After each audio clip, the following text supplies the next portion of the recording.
It's the FTX Crypto Cup, and we have a monumental clash, the world champion Magnus Carlsen versus the rising star Moke Niemann. We open with a Sicilian, and Carlsen goes for the Rossolimo with bishop to b5. Niemann responds with a very solid fianchetto setup, developing his own bishop to the long diagonal. Standard, solid stuff from both players.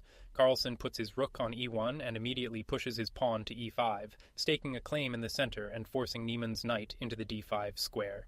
And here, Niemann uncorks a brilliant surprise. Knight to c7. This is a deep, positional sacrifice, inviting white to capture and shatter black's pawn structure in exchange for long-term activity on the open files. Carlsen accepts the challenge, taking the knight on c6. After black recaptures, white's knight hops into e4, and black shores up the queenside. A quick knight check jumps into f6, forcing black's king to step off the back rank to f8, and Magnus finds the perfect reply. Knight back to e4. This is the one and only move that keeps his advantage, a precise and powerful retreat. Black continues to develop, bringing the bishop out to g4, while white supports the center. Black then reroutes that c7 knight over to the e6 square. Now it's Carlsen's turn for a brilliancy, knight to g5. Another fantastic sacrifice, this time looking to rip open the files in front of the black king. A much more aggressive choice than the quieter knight to d2, and Niemann has to take it. The black knight captures the knight on g5, accepting the challenge. The only move! White's bishop recaptures on g5, keeping the pressure at maximum levels and preparing to attack down the newly opened files.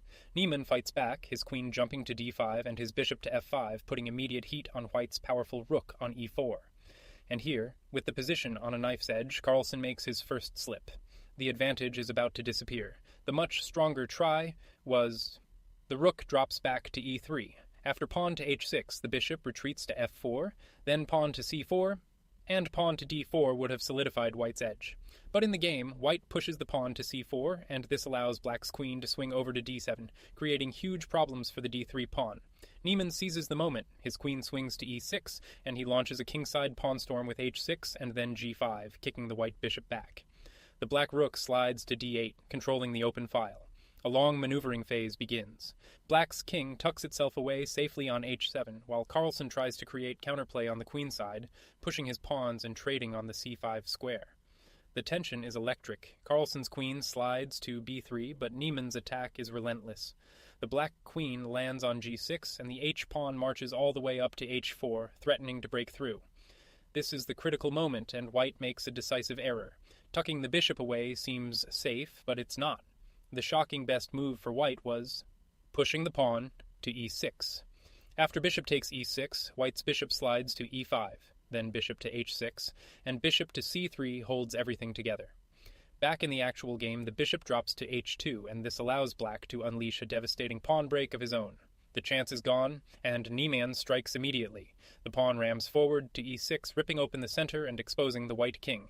Carlsen tries to regroup, swinging his queen over to the c3 square to defend. A slight inaccuracy from black. The bishop drops back to f8, letting some of the pressure off. The killer blow was queen to h5. The idea is to bring the queen into the attack, and after queen to e1 and g4, black's rook would crash through on d3. Still, the position is incredibly sharp. Black launches the g-pawn forward to g4, forcing a trade. The bishop recaptures, and after a few more pawn moves, lands on the menacing h6 square, staring down at the king. A quick queen shuffle, white's queen darts to a5, but black's queen immediately returns to the critical g4 square. The pressure is mounting, and white cracks again.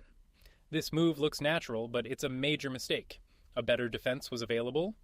Rook to d2, defending the critical pawn. Then, after rook to b8, white can grab the pawn on c5, and after rook to b1, the king steps to e1 and white is still fighting.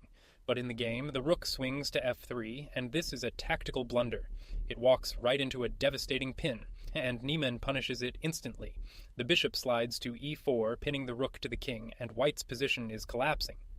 In a desperate situation, Carlsen grabs a pawn, but this only makes things worse. He had to try and consolidate. The better defense was queen to d2, bishop takes rook on f3, knight takes bishop on f3, rook to g8, queen to e2.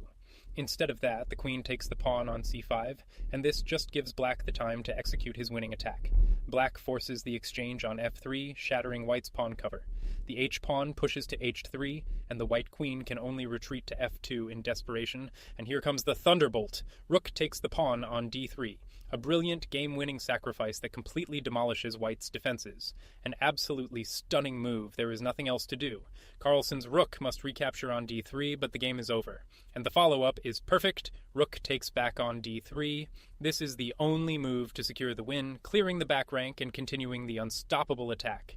White's knight retreats to e1 in despair, but black's rook simply gobbles up another pawn on a3. And that is the final mistake. Queen to b2 looks to create threats, but it allows a decisive finish. A last-ditch effort like pushing the pawn to c was required, but now black can deliver the final blow. There it is. The rook swings over to e3, and with the knight on e1 pinned, white's position is hopeless. The white king steps to f2, trying to run, but there is nowhere left to hide. And the final crushing move. Bishop takes the pawn on f4, a beautiful shot that seals the victory, leaving white's king completely exposed to unstoppable threats. And with that, Hans Niemann defeats the world champion Magnus Carlsen in a spectacular fighting game. An incredible performance.